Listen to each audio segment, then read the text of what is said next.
وأشهد أن محمدا عبده ورسوله أما بعد فإن خير الحديث كتاب الله وخير الهدي هدي محمد صلى الله عليه وسلم وشر الأمور محدثاتها وكل محدثة بدعة كل بدعة ضلالة وكل ضلالة في النار.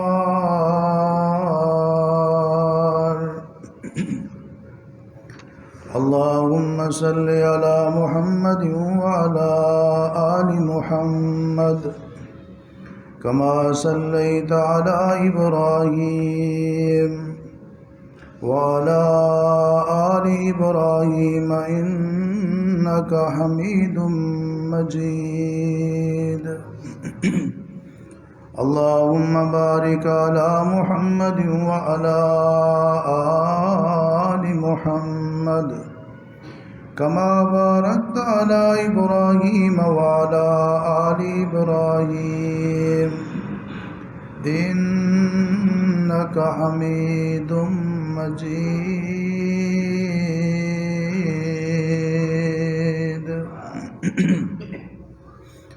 أعوذ بالله السميع العليم من الشيطان الرجيم. بسم الله الرحمن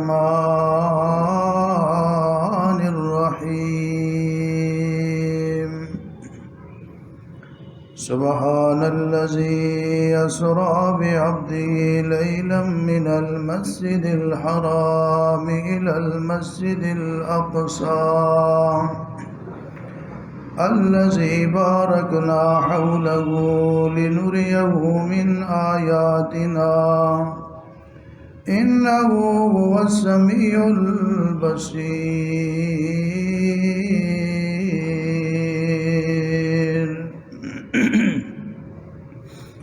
وقال الله تبارك وتعالى في مقام آخر: تبارك الذي بيده الملك وهو على كل شيء قدير.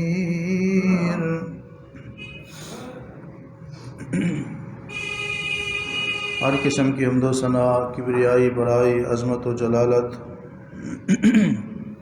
اللہ وحدہ لا شریک کی ذات گرامی کے لیے خاص ہے. ان گنت لا تعداد، بے شمار، بے انتہا، بے حد اور بے حساب درود و سلام ہوں، صلاۃ و سلام ہوں امام کائنات، سرور کائنات، رحمت کائنات، امام الانبیاء، سید الانبیاء، خاتم الانبیاء، امام اعظم جناب محمد الرسول اللہ صلی اللہ علیہ وآلہ وصحبہ وسلم کی ذات گرامی پر اللہ تعالیٰ کی رحمت نازل ہوں. صحابہ کرام، اہل بیت اعظام، تابعین، تبع تابعین، محدثین، مفسرین، اولیاء کرام، بزرگان دین پر جن کی محنتوں، کاوشوں اور قربانیوں سے اللہ کا پیارا دین ہم تک پہنچا. رب کائنات ان سب سے راضی ہو. واجب الاحترام معزز سامعین کرام، جیسا کہ آپ کو معلوم ہے، پچھلے جمعۃ المبارک کے خطبہ میں واقعہ معراج اور آسمانوں کی سیر کے عنوان سے آپ نے گفتگو سنی تھی، اور جو سنا تھا امید ہے آپ کے ذہنوں میں وہ محفوظ ہوگا. پچھلے جمعہ جہاں گفتگو کو روکا تھا وہاں سے میں گفتگو کو آگے چلانے کی کوشش کروں گا. دعا ہے کہ اللہ رب العزت مجھے حق اور سچ بیان کرنے کی توفیق عطا فرمائے. سننے اور سنانے کے بعد اللہ رب العزت ہم سب کو عمل کرنے کی بھی توفیق بخشے. معراج ایک عظیم معجزہ ہے. اس پر ایمان لانا ضروری ہے کیونکہ یہ قرآن اور حدیث سے ثابت ہے، اور اس کا انکار کرنا گمراہی ہے، کیونکہ جو واقعہ معراج کا انکار کرتا ہے وہ قرآن و سنت کا انکار کرتا ہے۔ معراج کب ہوا، کیوں ہوا، کیسے ہوا، ان 3 سوالوں کے جواب آج کے خطبہ میں آپ کو ملیں گے۔ پہلا سوال کہ معراج کب ہوا، کن حالات میں ہوا؟ تو اس کا جواب یہ ہے کہ معراج اس وقت ہوا کہ جب اللہ کے پیارے پیغمبر علیہ الصلاۃ والسلام کی مخالفت بہت زور پکڑ گئی۔ آپ علیہ الصلاۃ والسلام کو پتھر مارے گئے، آپ کے اوپر ظلم کیا گیا، آپ کے وجود کو خون سے رنگین کیا گیا، آپ کے اوپر فتوے بازی کی گئی، اعوذ باللہ۔ کسی نے کہا ساحر ہے، کسی نے کہا مجنون ہے، کسی نے کہا دیوانہ ہے، کسی نے کچھ کہا، کسی نے کچھ کہا، یہاں تک کہ آپ علیہ الصلاۃ والسلام کو بہت پریشان کیا گیا۔ آپ نماز کی حالت میں تھے، سجدے کی حالت میں تھے، آپ کے اوپر اونٹ کی گندی اور غلیظ اوجڑی ڈالی گئی۔ آپ علیہ الصلاۃ والسلام کو مختلف انداز میں ستایا گیا اور آپ کے بارے میں منصوبہ بنایا گیا کہ اس کو قید کر دیا جائے، یا پھر اس کو قتل کر دیا جائے، یا اس کو ملک بدر کر دیا جائے۔ تو ان حالات میں آپ صلی اللہ علیہ وسلم بہت پریشان تھے۔ اللہ کے پیغمبر علیہ الصلاۃ والسلام کو صدمہ پہنچتا تھا۔ قرآن کریم میں اللہ رب العالمین نے فرمایا وَلَقَدْ نَعْلَمُ أَنَّكَ يَضِيقُ صَدْرُكَ بِمَا يَقُولُونَ، اے میرے محبوب ہم جانتے ہیں یہ جو آپ کے اوپر زبان چلاتے ہیں ان کی وجہ سے آپ غمگین ہوتے ہیں، آپ پریشان ہوتے ہیں، ہمیں معلوم ہے۔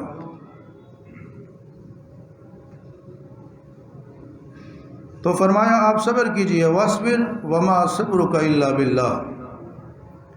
یہ جہاں سورہ بنی اسرائیل کی پہلی آیت جہاں واقعہ معراج کا ذکر ہے، سیاق و سباق کو دیکھیں تو یہ بات معلوم ہوتی ہے کہ معراج کیوں کرایا گیا، کب کرایا گیا۔ یہ حالات ہے کہ آپ صلی اللہ علیہ وسلم کو اللہ رب العزت تسلی دیتے ہیں، میرے محبوب واصبر، آپ صبر کیجئے، وما صبرک الا باللہ، اور صبر کی توفیق دینے والا اللہ ہے، ولا تحزن علیہم، آپ ان کی وجہ سے غمگین نہ ہوں، اور ان کے جو پروپیگنڈے ہیں، پروگرام ہیں، خفیہ تدبیریں ہیں، ان کی وجہ سے ولا تک فی ضیق، آپ دل میں تنگی محسوس نہ کریں۔ اور پھر معراج کب ہوا؟ اس وقت کہ ایک ہی سال میں آپ صلی اللہ علیہ وسلم کا بیٹا فوت ہو گیا۔ آپ علیہ الصلاۃ والسلام کی پیاری اور پہلی بیوی سیدہ خدیجۃ الکبریٰ رضی اللہ تعالی عنہ، ان کی وفات ہوئی۔ پھر اسی سال میں آپ علیہ الصلاۃ والسلام کا بڑا مشفق، مہربان، محسن اور شفیق چچا ابو طالب بھی فوت ہو گیا۔ تو آپ علیہ الصلاۃ والسلام بہت غمگین تھے، اور اس سال کو عام الحزن کہا گیا، غم کا سال۔ جب کوئی پریشان ہو تو دوست اس کو کیا مشورہ دیتے ہیں؟ بھئی اپنا غم ہلکا کرنے کے لیے ذرا جگہ تبدیل کر لو، علاقہ تبدیل کر لو، ماحول تبدیل کر لو، دوستوں کے پاس جاؤ اور ان کو ملو، تمہارا غم ہلکا ہو جائے گا۔ تو اللہ تبارک و تعالیٰ نے جب اپنے محبوب کو غمگین اور پریشان دیکھا تو اللہ نے اپنے پیغمبر کا غم ہلکا کرنے کا پروگرام بنا لیا معراج کی صورت میں، کہ میرے محبوب علاقہ تبدیل کرو، مکہ کو چھوڑو اور عرشوں پہ آؤ، ساتواں آسمانوں پہ جنت دیکھو، جہنم دیکھو، اللہ کی قدرت کی نشانیاں دیکھو، انبیاء کے ساتھ ملاقات کرو، ان سے بات چیت کرو، ان سے گفتگو کرو، مقصد کیا تھا؟ تاکہ اللہ کے محبوب کا غم ہلکا ہو جائے۔ ہمارے ہاں بھی یہی طریقہ ہے، مری چلے جاؤ، نران کا گان چلے جاؤ، فلاں علاقے چلے جاؤ، عمرے پہ چلے جاؤ، علاقہ تبدیل کرو، ریلیکس ہو جاؤ گے۔ دوستوں کو فون کرتے ہیں، ملاقات کے لیے چلے جاتے ہیں، خیریت ہے، کیسے تشریف لائے؟ جی بس آج کل ٹینشن زیادہ تھی، میں نے کہا دوستوں پیاروں کے ساتھ ملاقات ہی کروں۔ تو امید ہے آپ سمجھ چکے ہوں گے کہ معراج کب ہوا؟ جب آپ صلی اللہ علیہ وسلم بہت غمگین تھے۔ اور معراج کیوں کرایا گیا؟ تاکہ آپ صلی اللہ علیہ وسلم کے غم کو کم کیا جائے، ہلکا کیا جائے، آپ کو ریلیکس کیا جائے۔ اور کیسے ہوا معراج؟ کیسے ہوا؟ کتنی دیر میں ہوا؟ کتنا ٹائم لگا؟ اس کا ذکر اللہ نے قرآن کریم میں بیان فرمایا ہے۔ فرمایا سبحان الذی اسری بعبدہ لیلا من المسجد الحرام الی المسجد الاقصی الذی بارکنا حولہ لنریہ من آیاتنا انہ هو السمیع البصیر۔ پاک ہے وہ ذات جس نے سیر کرائی اپنے بندے کو رات کے تھوڑے سے حصے میں مسجد حرام سے مسجد اقصی تک، وہ مقام کے جس کے ارد گرد اللہ نے برکتیں نازل فرمائی ہوئی ہیں۔ مقصد یہ تھا لنریہ من آیاتنا، اللہ اپنی قدرت کی نشانیاں اپنے محبوب کو دکھائے۔ معراج ایک عظیم الشان معجزہ ہے۔ اس آیت کے اندر یہ جو ایک چھوٹی سی آیت ہے نا، اتنے موضوع ہیں، اتنے مضمون ہیں، میں سوچ رہا تھا کہ اس مضمون کو میں کلوز کیسے کروں گا۔ لفظ سبحان پر ایک نہیں کئی خطبے دیے جا سکتے ہیں، لفظ اسرا پر بھی ایک نہیں کئی خطبے دیے جا سکتے ہیں، لفظ بعبدہ پر ایک نہیں کئی خطبے دیے جا سکتے ہیں، کیونکہ یہ اللہ کی کتاب ہے، اللہ کا قرآن ہے۔ اور اس کی شان اور اس کا کمال یہ ہے کہ اس کی تفسیر کرتے جائیں بندہ ختم ہو سکتا ہے، قرآن کا بیان اور تفسیر ختم نہیں ہو سکتا۔ 1400 سال گزر گئے، قرآن کی تفسیر لکھنے والے بے شمار لوگ ہیں۔ جب بھی کوئی نئی تفسیر آتی ہے، پڑھنے سے پتہ چلتا ہے کہ اس بندے کا استنباط باقیوں سے مختلف ہے۔ انہوں نے قرآن کے دریا میں معجزن ہو کے موتی نکالے، ہیرے نکالے، اور اس نئے مفسر نے بھی اور نئے موتی اور نئے ہیرے نکالے۔ یہ قرآن کا کمال ہے۔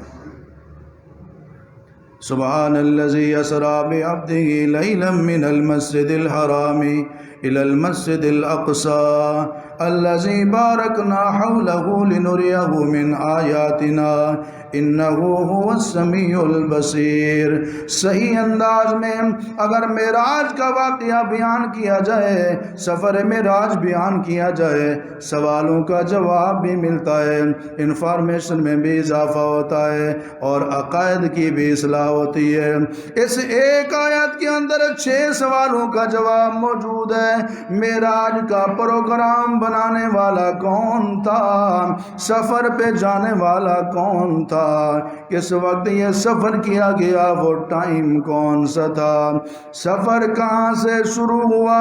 وہ مقام کون سا تھا؟ سفر کہاں ختم ہوا؟ وہ جگہ کون سی تھی؟ اور سفر کرانے کا مقصد کیا تھا؟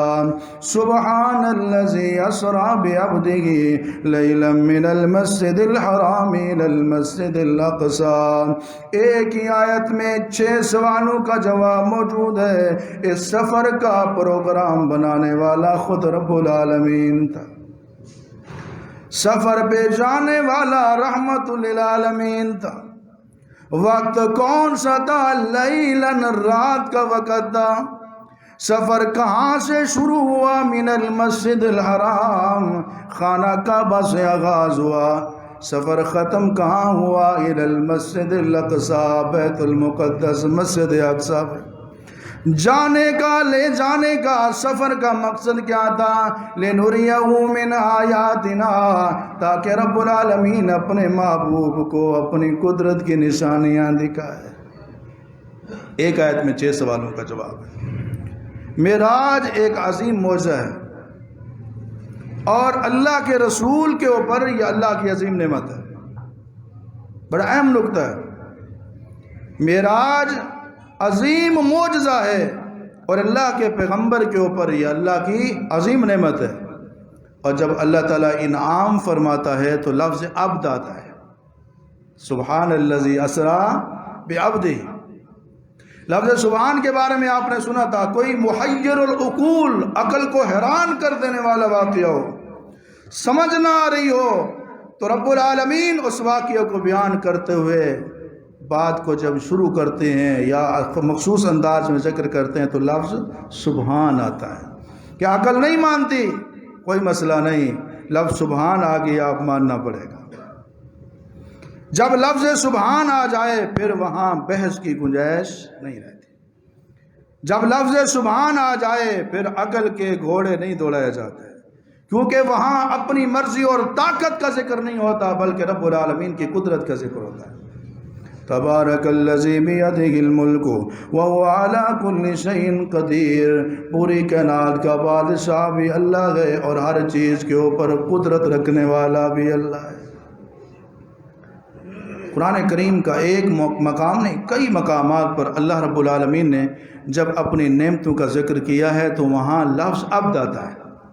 پہلا مقام اللہ رب العالمین نے اپنے پیارے پیغمبر سیدنا زکریہ علیہ السلام کا ذکر خیر فرمایا، 16واں پارہ سورہ مریم۔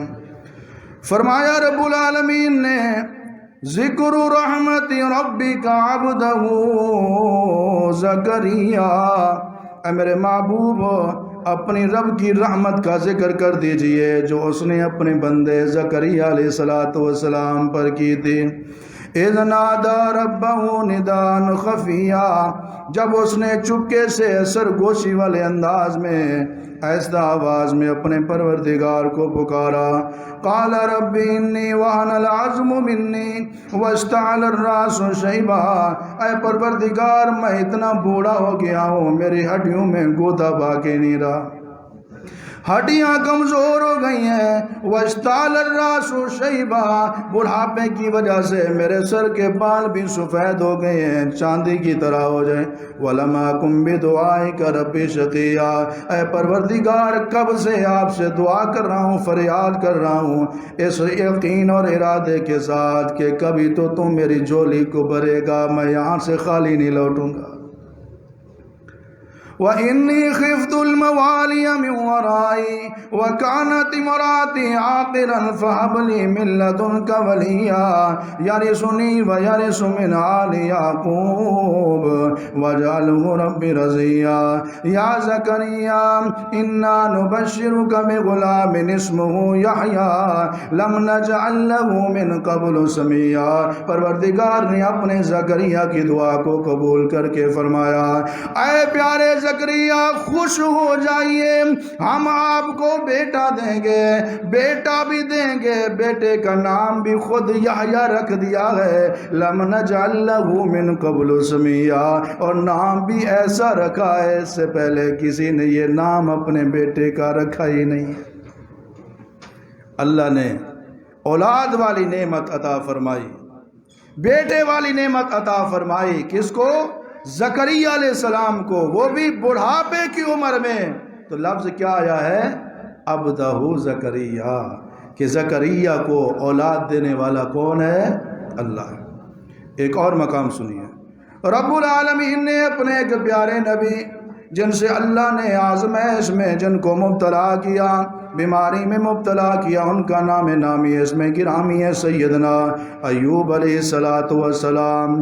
بیماری کا عالم مفسرین نے لکھا تقریباً 18 سال تک بیمار رہے سیدنا ایوب علیہ السلام، بیوی بچے بھی چلے گئے، مال اسباب سب کچھ ختم ہو گیا، اللہ نے سب کچھ لے لیا، صرف ایک بیوی بچی جس کا نام بی بی رحمت ہے، وہ ہر حال میں ان کے ساتھ رہی، ان کا میں نہیں چھوڑ کے جاؤں گی۔ کچھ بھی ہو جائے۔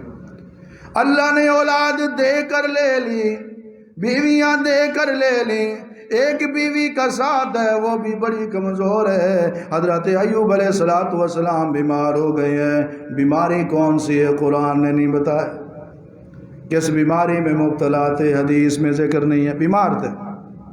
بعض لوگوں نے کہا نعوذ باللہ کہ ان کے جسم میں معاذ اللہ ثم معاذ اللہ کیڑے پڑ گئے تھے۔ یہ پیغمبر کی بے ادبی ہے۔ اللہ اپنے پیغمبر کو اس آزمائش میں نہیں ڈالتا جس میں ذلت اور رسوائی۔ اور بعض لوگوں نے کسے کہانی بنائی ہوئی، یہاں تک کہ ایک دن کیڑا زمین پہ گرا، اس کو اٹھا کے پھر نعوذ باللہ زبان پہ رکھ لیا۔ ان ظالموں کو اللہ کا خوف نہیں آتا، نبیوں کے بارے میں ان کی عزت کا خیال نہیں کرتے۔ قرآن کہتا ہے واللہ یعصمک من الناس، پیغمبر کا وجود اللہ کی حفاظت میں ہوتا ہے۔ لہذا بیماری تھی، بیماری کون سی تھی نہ رب نے بتایا نہ رسول اللہ نے بتایا۔ لہذا ہمارا ایمان ہے بیمار ہوئے تھے، لیکن بیماری کون سی تھی واللہ عالم، اللہ بہتر جانتا۔ بیماری کا عرصہ لمبا تھا، مفسرین نے لکھا 18 سال۔ 18 سال کا عرصہ گزر گیا۔ اللہ کے نبی ایوب علیہ السلام اللہ سے مانگتے رہے۔ کس سے مانگتے رہے؟ ربی انی مسنی الضر وانت ارحم الراحمین، اے پروردگار مجھے بڑی تکلیف پہنچی ہے، مجھے بڑا دکھ پہنچا ہے، مجھے بیماری ہو گئی ہے، میں بیماری میں مبتلا ہو گیا ہوں۔ اے پروردگار اگر تو نے رحمت نہ فرمائی، تیرا کرم نہ ہوا تو ایوب صحیح نہیں ہو سکے گا۔ ربی انی مسنی الضر وانت ارحم الراحمین۔ اللہ کے نبی ایوب علیہ السلام نے اپنے پروردگار کو پکارا، اللہ سے فریاد کی۔ رب العالمین نے فرمایا فاستجبنا له فكشفنا ما به من ضر وآتيناه أهله ومثلهم معهم رحمة من عندنا وذكرى للعابدين۔ لفظ عبد آ گیا۔ اللہ نے اپنے پیغمبر ایوب علیہ السلام کی دعا کو قبول فرمایا اور پھر ان کی ساری پریشانیوں کو بیماریوں کو دور کر دیا۔ اولاد بھی دے دی، بیویاں بھی دے دی، مال بھی دے دیا۔ مثلہم معہم رحمت من عندنا، اپنی رحمت کے خزانے سے اللہ نے جتنا پہلے لیا تھا اس سے بھی زیادہ عطا فرمایا۔ ذکر للعابدین، لفظ عبد ہے۔ دوسرے مقام پہ فرمایا وَذْكُرْ عبدنا ایوب، ہمارے بندے ہمارے عبد ایوب کا ذکر کیجئے۔ اللہ نے ایوب علیہ السلام کو شفا عطا فرمائی۔ لفظ شفا ہوتا ہے، بعض لوگ کہتے ہیں اللہ تعالیٰ نے شفا دے رہے۔ شفا کا مطلب ہے گڑھے کا کنارہ۔ کنتم علی شفا حفرۃ من النار فانقذکم منها، اللہ نے قرآن پاک میں فرمایا اے نبی کے صحابہ اللہ کی نعمت کو یاد کرو، تم جہنم کے گڑھے کے کنارے پر پہنچ چکے تھے، اللہ نے رحمت للعالمین کو بھیج کر تمہیں جہنم سے بچا لیا۔ لفظ شفا نہیں ہے، لفظ کیا ہے؟ شفا ہے، شین کے ساتھ زیر کے ساتھ، اس کا مطلب ہے تندرستی۔ رب العالمین نے فرمایا کہ ہم نے اپنے بندے زکریا کو، ہم اپنے بندے ایوب کی دعا کو قبول کیا۔ اللہ رب العالمین نے جب اپنے پیغمبر ایوب علیہ السلام کو شفا عطا فرمائی تو لفظ کون سا؟ یا وَذْكُرْ عَبْدَنَا ایوب، لفظ عبد موجود ہے۔ سبحان الذی اسریٰ بعبدہ۔ تیسرا موقع ہے، تیسرا مقام ہے۔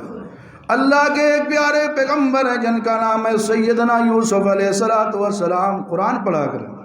قرآن یہ نیکیوں میں اضافہ کرتا ہے، ایمان کو بڑھاتا ہے اور دل میں ایمان کو بڑھاتا ہے اور نبیوں سے محبت سکھاتا ہے، عقائد کی اصلاح کرتا ہے، عمل کرنے کا جذبہ اور شوق پیدا کرتا ہے۔ اللہ تعالیٰ کثرت کے ساتھ ترجمے کے ساتھ میں قرآن پڑھنے کی توفیق عطا فرمائے۔ ہر مسئلے کا حل اللہ کی کتاب کے اندر موجود ہے، یہ اور بات ہے۔ اور قرآن اتنی پیاری کتاب ہے، دل کرتا ہے پڑھتے جائیں پڑھتے جائیں پڑھتے جائیں۔ وقت ختم ہو سکتا ہے، جس کو قرآن سے محبت ہے اس کی تلاوت ختم۔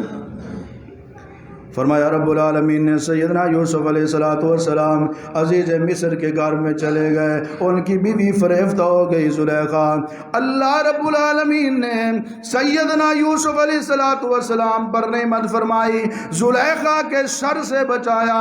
سورہ یوسف ہے اور سورہ یوسف کا تیسرا رکوع ہے۔ رب العالمین فرماتے ہیں انہو من عبادنا المخلصین، ہمارا یوسف ہمارا مخلص بندہ تھا۔ یوسف علیہ السلام کی اللہ نے ایمان کی حفاظت کی، زلیخا کے شر سے بچایا، تو لفظ وہاں پہ کیا ہے؟ عبد ہے، عباد ہے، وہ ہمارا بندہ تھا۔ آئیے آگے چلتے ہیں۔ اللہ رب العالمین نے قرآن کریم میں ایک اور واقعہ ذکر فرمایا، وہاں بھی لفظ عبد ہے، اور وہ بھی بتاتا ہے کہ یہاں بھی اللہ کی قدرت استعمال ہوئی ہے۔ اللہ رب العالمین نے، رب کائنات نے ایک پیغمبر جن کا نام ہے سیدنا عیسیٰ علیہ السلام، ان کو اپنی شان قدرت سے، قانون قدرت سے پیدا کیا۔ قانون فطرت میں تو یہ ہے، پیدائش کے لیے باپ کا ہونا بھی ضروری ہے، ماں کا ہونا بھی ضروری ہے، لیکن رب کی قدرت کے لیے کوئی اس طرح کی پابندیاں نہیں ہے۔ بعض لوگوں نے اعتراض کیا، یہ کیسے ہو سکتا ہے کہ عیسیٰ علیہ السلام کو اللہ نے باپ کے بغیر پیدا فرمایا؟ اللہ نے فرمایا ان مثل عیسیٰ عند اللہ کمثل آدم، تم عیسیٰ کو دیکھ رہے ہو، اس طرح کی مثال تو آدم بھی ہے، یہاں ماں تو ہے، ہم نے آدم کو پیدا کیا، وہاں باپ بھی نہیں تھا، ماں بھی نہیں تھی۔ سبحان الذی اسریٰ بعبدہ، رب العالمین نے عیسیٰ علیہ السلام کو پیدا فرمایا، باپ نہیں ہے، ماں مریم ہے۔ اللہ نے حکم دیا جبرائیل کو، جبرائیل نے آ کر پھونک ماری، اللہ رب العالمین نے حضرت عیسیٰ علیہ السلام کو پیدا فرما دیا۔ ننھے عیسیٰ علیہ السلام کو ان کی والدہ حضرت مریم سلام اللہ علیہ لے کر آئی ہیں قوم کے سامنے۔ قوم کے لوگوں نے تانے دینے کا پروگرام بنا لیا، میں نے دیے، تانے دیے، کسی نے آوازیں کسی، کسی نے کچھ کہا، یا مریم لقد جئت شیئا فریا، اے مریم تو بہت بڑا بہتان لے کر آ گئی ہو، تیرا شوہر نہیں، بچہ کہاں سے آ گیا؟ ماں کان ابوکی امرأ سوء وما کانت امک بغیا، اے مریم تجھے کیا ہوا؟ تیرا باپ بھی نیک تھا، تیری ماں بھی نیک تھی، یہ کیا کام کر کے آ گئی ہو؟ فاشارت الیہ قالوا کیف نکلم من کان فی المہد صبیا، حضرت مریم نے کہا میں نے چپ کر روزہ رکھا ہوا ہے، جو پہلی شریعتوں میں جائز تھا اس میں جائز نہیں ہے۔ کہنے لگی مجھ سے کیا پوچھتے ہو؟ فاشارت الیہ، اس بچے سے پوچھو۔ لوگ کہنے لگے کیف نکلم من کان فی المہد صبیا، جو ماں کی گود میں ہو، چند دن کا بچہ ہو، وہ کیسے کلام کرتا ہے؟ اللہ نے فرمایا عیسیٰ کلام کر، ان کو پتہ چلے وہ کیسے اللہ کی قدرت سے کلام کر۔ حضرت عیسیٰ علیہ السلام کی عمر چند دن ہے، ماں کی گود میں ہے، اور وہاں کہتے ہیں قال انی عبد اللہ، لفظ عبد آیا کہ نہیں آیا؟ قال انی عبد اللہ آتانی الکتاب وجعلنی نبیا وجعلنی مبارکا اینما کنت واوصانی بالصلاة والزکاة ما دمت حیا۔ رب العالمین کے اس پیارے عیسیٰ نے چھوٹی عمر میں بول کر لوگوں کو حیران کر دیا، اور اللہ نے بتا دیا چند دن کا بچہ ماں کی گود میں بولنے پہ قادر نہیں ہوتا، بولنے کی اس میں ہمت نہیں ہوتی، اللہ بلانا چاہے تو کوئی مشکل نہیں ہے۔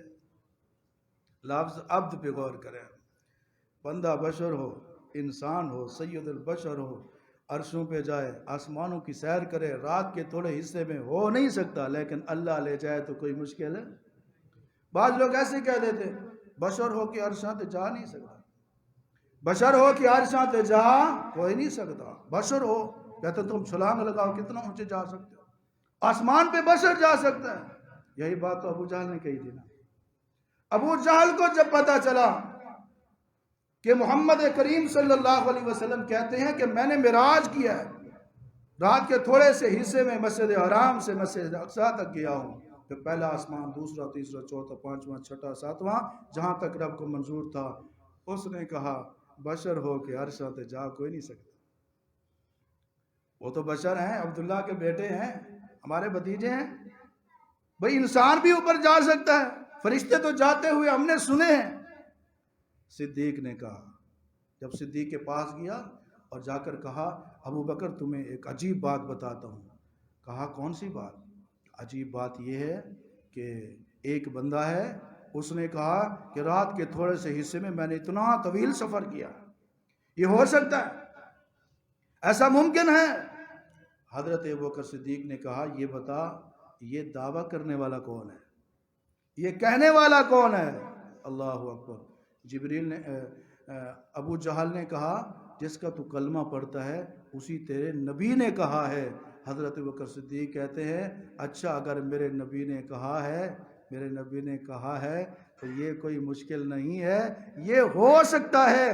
آمنت بہ وصدقت، میرا اس پر ایمان بھی ہے، میں اس کی تصدیق بھی کرتا ہوں، میرے مصطفیٰ نے سچ فرمایا. اس کی وجہ کیا ہے؟ ابو جہل کی نگاہ ظاہر پہ تھی کہ بشر ہو کے عرصہ جا کوئی نہیں سکتا.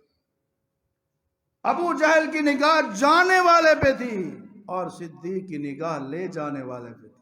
سبحان الذی اسری بعبدہ لیلا من المسجد الحرام الى المسجد الاقصى الذی بارکنا حولہ لنریہ من آیاتنا. بشر ہو کے عرش بھی نہیں جا سکتا، لیکن عرش والا اگر بلائے تو کوئی روک نہیں سکتا. کوئی روک سکتا ہے؟ ہم نے کب کہا ہے کہ وہ اپنی مرضی سے کہتے ہیں؟ یہ لوگوں نے لکھا ہوا ہے بالغ العلا بکمالہ کشف الدجی بجمالہ حسنت جمیع خصالہ صلو علیہ وآلہ. عربی کا معنی معلوم نہیں ہوتا اس لیے بڑے مزے سے پڑھتے ہیں اس کو. بالغ العلا بکمالہ کا کیا مطلب ہے؟ بالغ پہنچا علا بلندیوں کو بے کمال ہی، اپنے کمال کے ساتھ. اور قرآن کیا کہتا ہے؟ سبحان الذی اسری بعبدہ، اپنے کمال سے نہیں بلکہ اللہ کی قدرت سے آسمانوں کی سیر. تو حضرات توجہ فرمائیے، لفظ عبد جب اللہ اپنے کسی بندے کے اوپر خصوصی مہربانی فرماتا ہے تو لفظ کیا آتا ہے؟ عبد آتا ہے. اللہ کی نعمت کا ذکر ہو لفظ عبد آتا ہے. قرآن کریم میں رب العالمین نے فرمایا شیطان نے ابلیس نے جب چیلنج دیا کہ اے پروردگار لاغوینہم اجمعین، میں تیرے بندوں کو انسانوں کو گمراہ کروں گا، ان کو جہنم کا حقدار بنا کے چھوڑوں گا. رب العالمین نے اس کو کہا ان عبادی لیس لک علیہم سلطان، بے شک میرے جو پیارے بندے ہیں، میرے جو مخلص بندے ہیں، ان پر تیرا زور نہیں چلے گا، میں ان کی حفاظت کرتا رہوں گا. اللہ کی نعمت کا ذکر ہے کہ شیطان کی چال سے، اس کی جال سے اللہ اپنے مخلص لوگوں کو بچاتا ہے. تو لفظ کون سا آیا ہے؟ عبد، عباد آیا ہے. اب آئیے قرآن والی نعمت کا ذکر ہوا. قرآن اللہ کی عظیم نعمت ہے. فرمایا تبارک الذی نزل الفرقان علی عبدہ، تبارک الذی نزل الفرقان علی عبدہ لیکون للعالمین نذیرا. بابرکت ہے وہ ذات جس نے قرآن نازل فرمایا علی عبدہ، اپنے بندے پر. نعمت قرآن کا ذکر ہے اور لفظ عبد ہے. اور اب آئیے نعمت معراج کا ذکر ہے تو لفظ کیا ہے؟ سبحان الذی اسری بعبدہ، پاک ہے وہ ذات جس نے سیر کرائی اپنے بندے کو. معنی یہ ہے کہ یہ جو معراج کا قصہ ہے یہ اللہ کی قدرت سے ہوا ہے. اللہ رب العالمین نے انعام فرمایا ہے جناب محمد رسول اللہ صلی اللہ علیہ وسلم کو. یہ لفظ عبد لا کر رب نے بتا دیا معراج کرانے والا، نعمت عطا کرنے والا اللہ ہے. نعمت عطا کرنے والا کون ہے؟ یہ تمام مقامات پر جو لفظ عبد آیا ہے یہ علمی نکتہ یاد رکھیں کہ اللہ نے لفظ عبد لا کے بتا دیا ہے. یہ ساری نعمتیں عطا کرنے والا کون ہے؟ اللہ ہے. دینے والا کون ہے؟ انبیاء کو دینے والا کون ہے؟ اولیاء کو دینے والا کون ہے؟ جناب محمد مصطفیٰ کو دینے والا کون ہے؟ صلی اللہ علیہ وسلم. اور عوام الناس کو دینے والا کون ہے؟ اللہ ہے. یا ایھا الناس انتم الفقراء الی اللہ، اے لوگو تم سارے کے سارے اس اللہ کے در کے فقیر ہو۔ الناس میں نبی بھی آ گئے، ولی بھی آ گئے، علی بھی آ گئے، صحابہ بھی آ گئے، اہل بیت بھی آ گئے، اولیاء اللہ بھی آ گئے، نیک بھی آ گئے، گنہگار بھی آ گئے، رحمت للعالمین بارش کی دعا کرتے ہیں، اور اس میں الفاظ ہیں اللہم انت الغنی ونحن الفقراء، اے اللہ تو دینے والا ہے، عطا کرنے والا ہے، تو غنی ہے، تو داتا ہے، نحن الفقراء ہم سارے سوالی اور فقیر ہیں۔ انبیاء کس کے در پہ جاتے تھے؟ اللہ اکبر۔ اس لیے کسی نے کہا کافی ہے اللہ سب کی حاجت روائی کے لیے، کافی ہے اللہ سب کی حاجت روائی کے لیے، نبی ولی امام پیغمبر ہے رہنمائی کے لیے۔ نماز میں پڑھتے ہو ایاک نعبد و ایاک نستعین، پھرتے ہو پھر بھی در بدر مشکل کشائی کے لیے۔ نماز میں یہی کہتے ہیں تجھ سے ہی مانگتے ہیں، ایاک نعبد تیری ہی عبادت کرتے ہیں، ایاک نستعین تجھ سے ہی مدد مانگتے ہیں۔ لہذا تمام لوگوں کو، پوری مخلوقات کو، تمام انسانوں کو، نیکوں کو، گنہگاروں کو، نبیوں کو، ولیوں کو عطا کرنے والا کون ہے؟ اللہ ہے۔ لہو دعوت الحق، اسی کو پکارنا برک۔ ادعوا ربکم تضرعا وخفیا، اپنے پروردگار کو پکارو ڈرتے ہوئے، امید رکھتے ہوئے اس آواز میں۔ ربکم ادعونی استجب لکم، تمہارا رب کہتا ہے تم مجھے پکارو میں تمہاری فریاد کو سنوں گا، تم مجھ سے مانگو میں تمہیں عطا کروں گا۔ اللہ کی رحمت کے خزانے بے شمار ہیں، سب کو دیا بھی اللہ نے ہے، اور قیامت تک جس کو ضرورت پڑے گی ان کو کون دے گا؟ لہذا اللہ سے مانگنا چاہیے، ہر چیز مسبب سبب سے مانگو، منت سے، سماجت سے، ادب سے مانگو۔ مشکل میں در غیر پہ کیوں جاتے ہو، بندے ہو اگر رب کے تو رب سے مانگو۔ بھلا ایک مانگتا دوسرے مانگتے سے مانگے، اس کا کوئی توق بنتا ہے؟ اس لیے کسی نے کہا سریکی میں سمجھانے کے لیے، ہر زبان میں سمجھانے کے لیے کوئی پابندی نہیں ہے، کہتے پننے کولوں جے کوئی پننے کولوں، منگتے کو سریکی میں پننا کہتے ہیں، بھیک مانگنے والا۔ پننے کولوں جے کوئی پنے، اے کوئی عقل دی گلے، منگیا کرو اس داتا تو جے کڈے من دائی والے۔ کتنی پیاری بات ہے، پننے سے مانگنا، بیکاری سے مانگنا، وہ کیا تعاون کرے گا؟ مانگنا ہے تو شاہ اور اس سے مانگو۔ قل اللہم مالک الملک تؤتی الملک من تشاء تنزع الملک ممن تشاء وتعز من تشاء وتذل من تشاء۔ یہاں پہ میاں محمد بخش بھی نہ رہ سکے، انہوں نے کہا منگتے کونوں منگتا منگے تے رہے مرادوں خالی، اس کی دینا دان محمد جڑا آپوں خود سوالی۔ یہ سارے نبی، ولی، اولیاء اللہ، پیر، پیغمبر سب اللہ کے در کے سوالی ہے۔ سب کو دینے والا کون ہے؟ اللہ ہے، اور ہمیں دینے والا کون ہے؟ یہ معراج والی نعمت محمد الرسول اللہ صلی اللہ علیہ وسلم کو کس نے عطا فرمائی؟ اللہ نے عطا فرمائی۔ انشاءاللہ اللہ نے زندگی دی، موقع دیا تو اب عبد ہی سے آگے گفتگو کو چلائیں گے آئندہ خطبے میں۔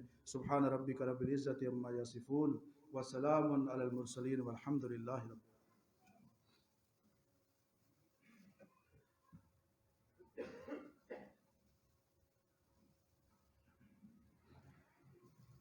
الحمد للہ نحمده ونستعینه ونستغفره ونعوذ باللہ من شرور انفسنا ومن سیئات اعمالنا، من يهده الله فلا مضل له ومن يضلل فلا هادي له، واشهد ان لا اله الا الله وحده لا شريك له، وأشهد أن محمدا عبده ورسوله. اللهم صل على محمد وعلى آل محمد كما صليت على إبراهيم وعلى آل إبراهيم إنك حميد مجيد. اللهم بارك على محمد وعلى آل محمد كما باركت على إبراهيم وعلى آل إبراهيم إنك حميد مجيد. اللهم اغفر لنا وللمؤمنين والمؤمنات والمسلمين والمسلمات الأحياء منهم والأموات. سبحان رب العزة عما يصفون وسلام على المرسلين والحمد لله رب العالمين.